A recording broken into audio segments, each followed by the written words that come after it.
Assalamualaikum warahmatullahi wabarakatuh. Hari ini kita kembali belajar tematik, yaitu tema 7 subtema 3 pembelajaran 1 dan 2.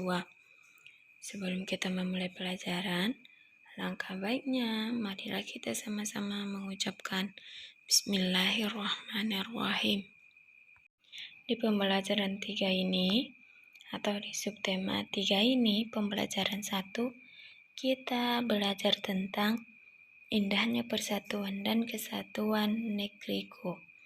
Kamu telah mengetahui keragaman suku bangsa dan budaya di Indonesia. Bagaimana sikapmu atas keragaman itu? Nah, sebelumnya kita sudah belajar tentang keragaman tersebut di subtema 1 dan subtema 2. Anak-anak ibu sudah tahu. Nah, di halaman 91 ini kita belajar tentang indahnya persatuan dan kesatuan negeriku. Supaya tetap rukun, mari lakukan sikap ini. Perhatikan gambarnya. Nah, di gambar ini, Indonesia mengakui ada 6 agama. Dan 6-6-nya adalah ada di sini, di dalam gambar.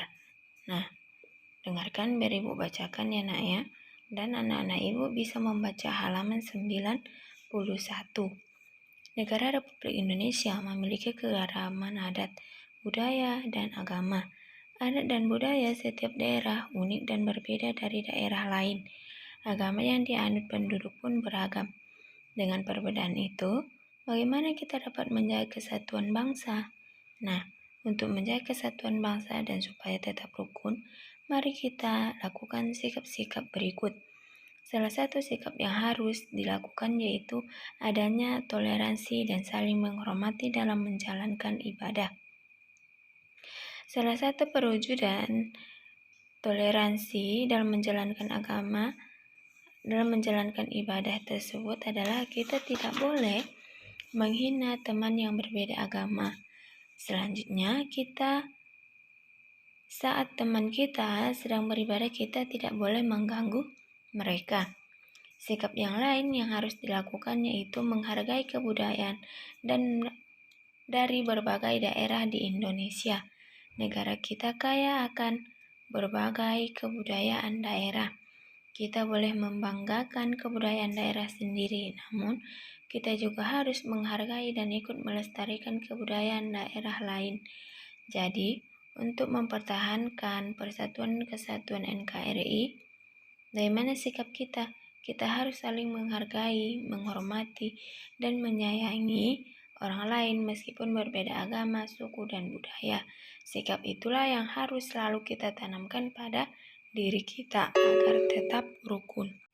Anak-anak ibu, perhatikan halaman 94 dan 96.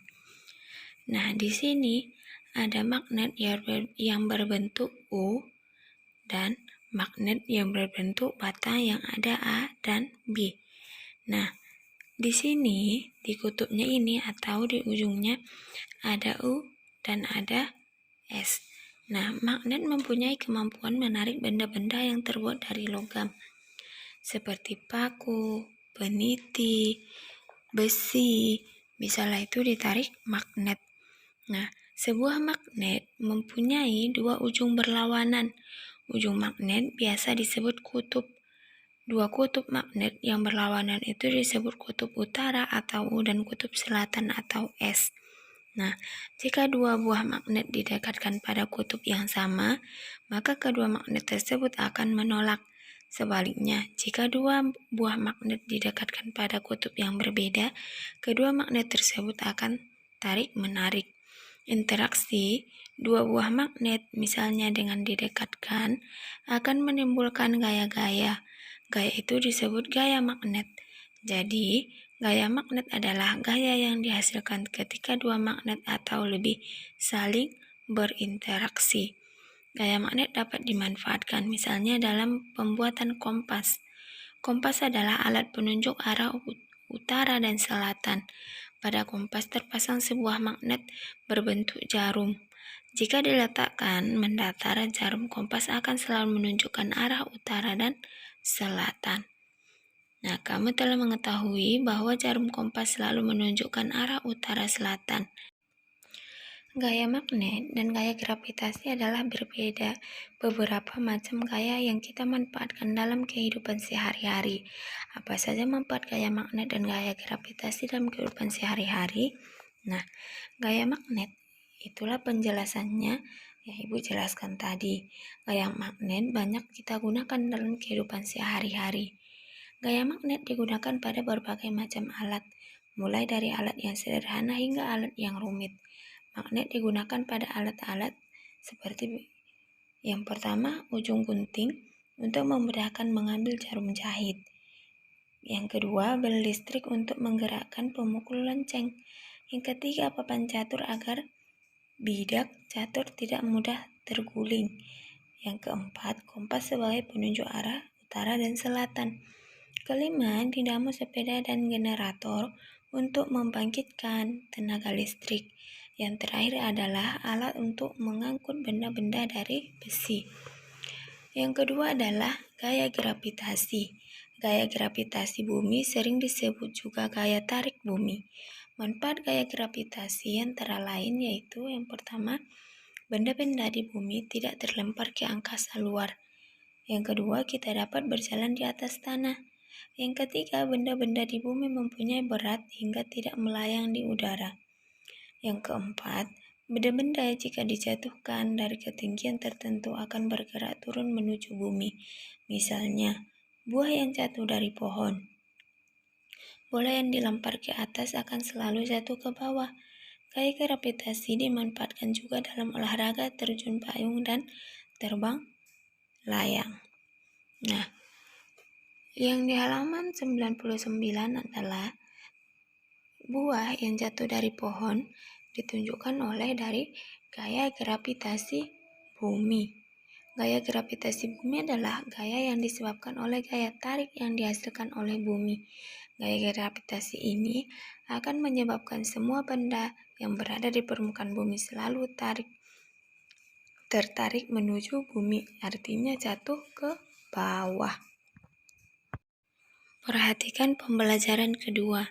Nah, di sini yang gambar pertama adalah disebut gambar karya montase. Gambar yang kedua adalah kolase. Gambar yang ketiga adalah mosaik dan gambar yang keempat adalah seni aplikasi. Nah, perbedaan kolase, montase dan mosaik dan karya seni aplikasi yaitu kolase karya seni menempel dengan menggunakan berbagai macam bahan seperti kertas, kain, kayu, dan daun kering, dan lainnya yang ditempel pada kertas dengan lem. Sedangkan karya montase, karya seni menempel dengan memadukan beberapa gambar yang sudah jadi dari majalah, buku, atau koran ke dalam satu lembar kertas yang memiliki cerita berbeda dengan gambar aslinya. Yang ketiga adalah karya mosaik. Karya seni mosaik ini menempel dengan menggunakan satu jenis bahan, bisa kaca, batu, atau kertas yang sengaja dipotong-potong. Potongan kertas tersebut kemudian disusun dan ditempelkan di atas bidang datar menjadi gambar tertentu. Nah, sedangkan karya seni aplikasi yaitu dibuat dengan menempelkan suatu bentuk dari bahan tertentu. Karya aplikasi banyak diterapkan pada kerajinan kain. Nah, mosaik tadi dibuat dengan menempelkan potongan bahan. Bahan yang digunakan sejenis misalnya kertas, kaca, atau keramik. Nah, itulah perbedaan antara karya montase, kolase, mosaik, dan karya aplikasi. Bercantik dekorasi ruang tamu dengan seni mosaik. Mosaik merupakan seni dekorasi yang merangkai keping-kepingan bahan berwarna seperti keramik, batu, atau kertas. Nah, keping-kepingan tersebut bisa disusun hingga membentuk suatu gambar. Nah, seorang desainer interior, Alexi Sisak, sukses mempercantik tampilan dinding rumahnya dengan karya mosaik bergambar pohon. Nah, anak-anak ibu bisa buka bukunya halaman 106. Di sini Sudah terlihat jelas gambar atau ruang tamu dengan dekorasi seni mosaik yang dibuat oleh Alexei Steisak di ruang tamunya. Nah, semakin licin permukaan suatu benda, semakin sulit benda tersebut untuk dipegang. Sebaliknya, benda mempunyai permukaan kasar semakin mudah untuk dipegang. Kekasaran dan kelicinan permukaan benda memengaruhi nilai gaya gesek yang dihasilkan.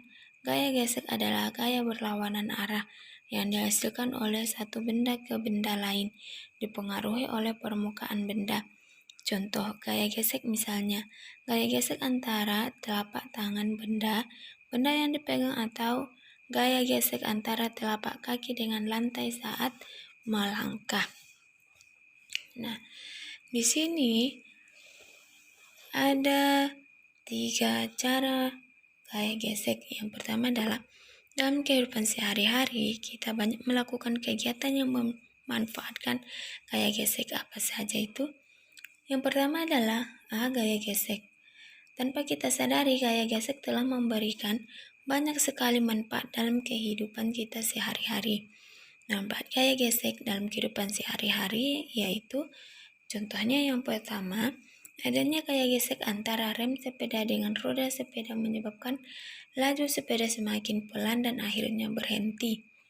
Yang kedua, alas kaki, sepatu, dan sandal dibuat berulir-ulir menggunakan bahan karet agar kita tidak mudah terpeleset di lantai yang licin.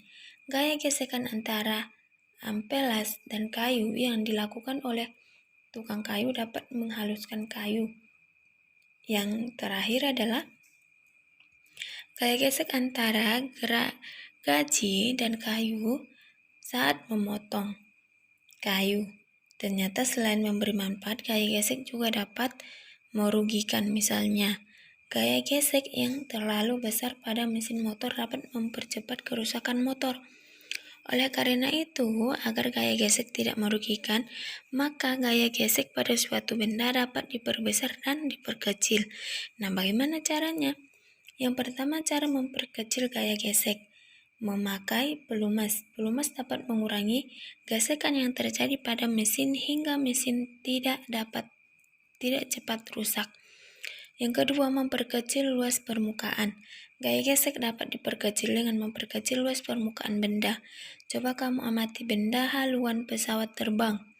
Bentuk yang ramping dan runcing membuat gesekan udara dengan badan pesawat kecil sehingga pesawat mudah bergerak melewati udara. Selanjutnya, memberi roda pada benda.